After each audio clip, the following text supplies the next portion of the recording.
Տրամպը որ եկավ Ամերիկայի նախագահն, ինքը որ տեսավ ինչ է կատարում, այդ այլասերությունները եւ այլ, կանգնեց մարդը ասեց,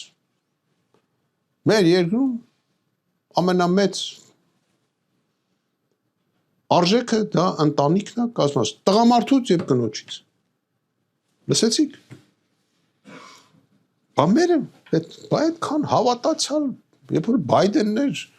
մեր մոտ Գալուբոյներ, չգիտեմ, ես ինչ, տղամարդ չլինի, կին չլինի, հանկարծ բան չանը,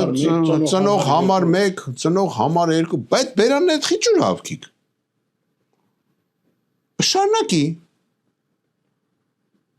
Ինչի ուզեմ ասեմ, աբսուրդի աստիճանը, ու այսօր չկա ոչ մի քաղաքականություն, ոչ մի գաղափար։ Իսկ այն երկրները, որոնք այդ մեղքը լեգալիզացնում են դառնում օրենք, նրանք վերանում են, ոնց որ Հռոմը վերացավ,